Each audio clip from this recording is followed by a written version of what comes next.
আজকে এই কথাটা বললে ঠাকুর আমাকে বিরাট পাপ দেবে যে আমিও ভালো আছি, আই হোপ তোমরাও ভালো আছো।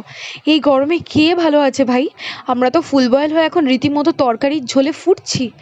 ভিডিওটা দিয়ে ভাবলাম তোমাদের সাথে একটু গল্প সল্প করি, কারণ ভিডিওটা বেশ অনেকগুলো দিন পুরনো হয়ে গেছে। এই ভিডিওটা হচ্ছে চড়কের, এই যে মা দুপুরবেলা কাক মহারাজকে খেতে দিয়েছেন। উনি অনেক বাড়িতে খেয়েছিলেন, তো তাই ওনার অ্যাসিডিটি হয়ে গেছিলো, তাই উনি আমার সামনে বা ভিডিও ক্যামেরাতে কোথাও ধরা দেয়নি। আর তোমাদের কার কার বাড়িতে এরকম চড়কের দিন ঝরা বাঁধা হয় আমাকে কিন্তু কমেন্টে অবশ্যই জানিও। এইসব দায়িত্ব বেশিরভাগ সময়ই থাকে ছোটকার।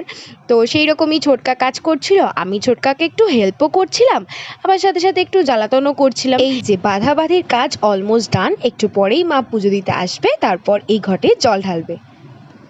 যাই হোক, এই গরমে তোমরা প্রচুর জল খেও আর একদম রোদে বেরিও না, যদি বেরোও না সানস্ক্রিনে ডুবে যেও, গিয়ে তারপর বেরিও ছাতা নিয়ে, বুঝলে? বাই।